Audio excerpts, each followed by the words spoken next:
Hi guys, Prashant Suryavanshi this side and आज की इस वीडियो में हम बात करने वाले हैं ऑक्सीडेज एंड कैटालिस एंजाइम के बारे में। तो हमने माइक्रोबायोलॉजी में ऑक्सीडेज एंड कैटालिस एंजाइम के बारे में पढ़ा है और हम क्या करते हैं कि बायोकेमिकल टेस्ट परफॉर्म करते हैं और उसके थ्रू ये पहचानते हैं कि कौन सा बैक्टीरिया ऑक्सीडेज पॉजिटिव है, कौन सा जो हो रहा है कैटालिस पॉजिटिव है।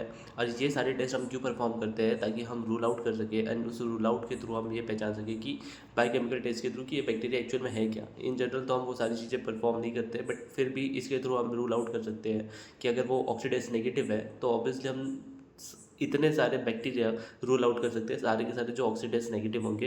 अगर कोई बैक्टीरिया कैटालिस पॉजिटिव है तो हम जो कैटालिस नेगेटिव वाले बैक्टीरिया उनको रूल आउट कर सकते हैं। इन सारी चीज़ों के लिए हम उसको जो होते हैं टेस्ट करते हैं। लेकिन सबसे मेजर क्वेश्चन हमारे दिमाग में जो ये उठना चाहिए, क्या उस बैक्टीरिया ने उन एंजाइम्स को, कैटालिस एंजाइम हो गया हमारे पास, ऑक्सीडेज हो गया हमारे पास, क्या आपको लगता है कि वो बैक्टीरिया ने अपने अंदर उन एंजाइम्स को सिर्फ इसलिए डेवलप किया है ताकि हम उसके ऊपर कुछ टेस्ट परफॉर्म करें और उसके थ्रू उसको आइडेंटिफाई करें? नहीं। नेचर अगर कोई भी चीज़ करता है तो वो किसी पर्पस के लिए करता है। तो ऑब्वियसली जब इनके बॉडी में कुछ इवोल्यूशन हो रहे होंगे तो उन इवोल्यूशन के थ्रू इनके अंदर उन सारे चीज़ों की ज़रूरत पड़ रही होगी। दैट इज़ वाई उनकी बॉडी में वो है। तो जैसे अगर हम बात करें तो जैसे मैंने बहुत सारे लोगों को देखा कि वो रटते हैं कि ये बैक्टीरिया ऑक्सीडेज पॉजिटिव है, ये बैक्टीरिया ऑक्सीडेज नेगेटिव है, ये बैक्टीरिया ऑक्सीडेज पॉजिटिव है। आई थिंक हमको oxidase positive and oxidase negative रटने की ज़रूरत ही नहीं है। क्यों? क्योंकि देखो, सबसे पहली बात अगर हम बात करें तो इलेक्ट्रॉन ट्रांसपोर्ट चेन, हमने इलेक्ट्रॉन ट्रांसपोर्ट चेन को देखी है। ऑक्सीडेज एंजाइम होता कहाँ पे? इलेक्ट्रॉन ट्रांसपोर्ट चेन में। अब मुझे इतना बताओ कि क्या नेचर किसी एनारोबिक बैक्टीरिया जिसके पास ऑक्सीजन का कोई यूज़ ही नहीं है तो उसको इलेक्ट्रॉन ट्रांसपोर्ट चेन क्यों देगा? नहीं देगा। अगर किसी बैक्टीरिया के पास इलेक्ट्रॉन ट्रांसपोर्ट चेन नहीं है तो उसके पास ऑक्सीडेज एंजाइम कहाँ से आएगा? ओके। तो ऑक्सीडेज एंजाइम केवल उन्हीं बैक्टीरिया के पास होगा जिनके पास इलेक्ट्रॉन ट्रांसपोर्ट चेन होंगी। तो जो हमारे पास स्ट्रिक्टली एरोब बैक्टीरिया हो गए, जितने भी हमारे पास स्ट्रिक्ट एरोबिक बैक्टीरियाज हो गए, उनके पास क्या होगा? उनको ऑक्सीजन के थ्रू एनर्जी निकालनी है, उसके लिए उनको इलेक्ट्रॉन ट्रांसपोर्ट चेन चाहिए और वही ऑक्सीडेज पॉजिटिव हो गए। तो अगले बार से अगर आपको सिर्फ इतना पता है कि वो बैक्टीरिया स्ट्रिक्ट एरोबिक बैक्टीरिया है तो इतना कंफर्म कर लो कि उसके पास इलेक्ट्रॉन ट्रांसपोर्ट चेन होगी और वो ऑक्सीडेज पॉजिटिव होगा। और ये एक कॉमन चीज़ है। जैसे अगर हम बात करें तो बायोकेमिकल टेस्ट में हम बहुत सारी चीज़ें कॉमन लिख सकते हैं। फिर उसके बाद अगर हम बात करें तो क्या फैकल्टेटिव एनारोब जो हमारे पास हो गया, एनारोबिक बैक्टीरिया नहीं, एनारोबिक बैक्टीरिया में तो ऑक्सीजन होगी ही नहीं, वो कभी ऑक्सीजन का यूज़ करेगा ही नहीं। तो इसका मतलब वहाँ पे इलेक्ट्रॉन ट्रांसपोर्ट चेन का तो कोई रोल ही नहीं है।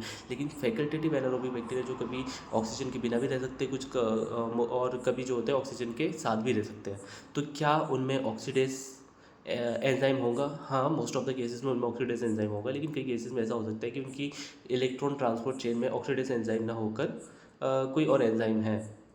तो with some exception, very few exception, I think 99% cases में एरोबिक बैक्टीरिया में हमको ऑक्सीडेज पॉजिटिव ही देखने को मिलेगा। फिर उसके बाद अगर हम बात करें कैटालिस एंजाइम के बारे में, तो अगेन ये कैटालिस एंजाइम सिर्फ हम किसी बैक्टीरिया पे बायोकेमिकल टेस्ट परफॉर्म करें इसलिए नहीं बनाया गया है। वो कैटालिस एंजाइम बैक्टीरिया के अंदर इसलिए लाया गया है ताकि उस बैक्टीरिया के अंदर कुछ ना कुछ उस चीज़ का काम हो रहा होगा।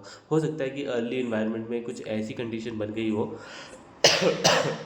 अर्ली इन्वायरमेंट में कुछ ऐसी कंडीशन बन गई हो जिसके कारण हाइड्रोजन परऑक्साइड बन रहा होगा, और ये hydrogen peroxide reactive oxygen species को क्रिएट करता है और ये reactive oxygen species bacteria cell को डैमेज करती है। बैक्टीरिया सेल क्या, हमारी सेल्स, किसी भी सेल्स को डैमेज करती है, क्योंकि उनके पास फ्री रेडिकल होता है। और ये फ्री रेडिकल क्या करता है, हमने तो केमिस्ट्री में पढ़ा ही हुआ है, ऑर्गेनिक केमिस्ट्री में पढ़ा है, इनऑर्गेनिक केमिस्ट्री में पढ़ा है। तो ये फिर फ्री रेडिकल क्या कर सकता है, इलेक्ट्रॉन को डोनेट कर सकता है, डिफरेंट बॉन्ड्स बना सकता है। उसके कारण क्या होगा, ओवरऑल स्ट्रक्चर जो होगा किसी भी इसका, वो डिस्टॉर्ट कर जाएगा। तो इस कारण से अगर कोई नॉर्मल सेल से इसने इलेक्ट्रॉन डोनेट कर दिया तो उसके कारण क्या होगा कि बॉन्ड स्ट्रक्चर चेंज हो जाएगा, शेप्स चेंज हो जाएंगे। जैसे हमने केमिकल बॉन्डिंग में पढ़ा था कि sp3 हाइब्रिडाइजेशन, तो हाइब्रिडाइजेशन चेंज होने से उनके शेप्स चेंज हो जाते हैं और ओवरऑल जो उनका स्ट्रक्चर होता है वो डिस्टॉर्ट हो जाता है।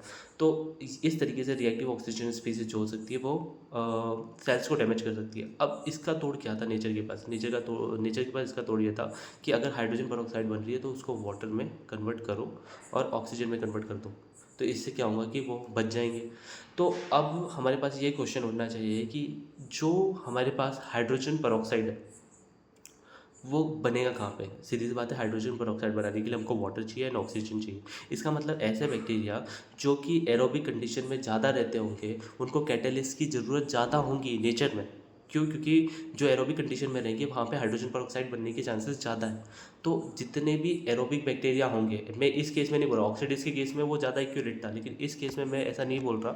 लेकिन मैक्सिमम केस में अगर आपको क्या करना है कि कुछ इंट्यूशन लगाना है, तो एरोबिक बैक्टीरिया में अगर हम देखें तो वहाँ पे ज़्यादा चांसेस है कि हाइड्रोजन पेरोक्साइड बन सकता है। तो वहाँ पर हमको ये देखने को मिलेगा कि कैटालिस्ट एंजाइम है, सो दैट वो लड़ सके उस हाइड्रोजन पेरोक्साइड से और उसको तोड़कर वाटर एंड ऑक्सीजन में कन्वर्ट कर सके। लेकिन ऐसी भी सिचुएशन आ सकती है कि एनारोबिक बैक्टीरियाज में भी हमको कैटालिस्ट एंजाइम देखने को मिल सकता है। तो हमारे दिमाग में ये क्वेश्चन आएगा कि यार एनारोबिक बैक्टीरियाज में हमको कैटालिस्ट एंजाइम क्यों देखने को मिल रहा है? वहाँ पे तो ऑक्सीजन नहीं है, वहाँ पे हाइड्रोजन पेरोक्साइड कहाँ से आएगा? लेकिन देखो क्या हुआ है, टाइम के साथ क्या हुआ है कि इन बैक्टीरिया ने ह्यूमन बॉडीज़ पर, डिफरेंट एनिमल्स पे भी अटैक करना स्टार्ट किया। अब हमारी बॉडीज़ के अंदर क्या हो रहा है कि ऑक्सीजन भी बन रही है या फिर ये एनारोबिक कंडीशन में हो रहा है, तो न्यूट्रोफिल्स उन पे जब अटैक करते हैं तो हाइड्रोजन पेरोक्साइड तो बनाते ही है। तो उन सारी हार्श कंडीशन में इन एनारोबिक बैक्टीरिया का भी H2O2 से जो हुआ फाइट्स होना स्टार्ट हुई, तो इन्होंने भी एक कैटालिस्ट एंजाइम टाइम के साथ डेवलप करना स्टार्ट कर दिया।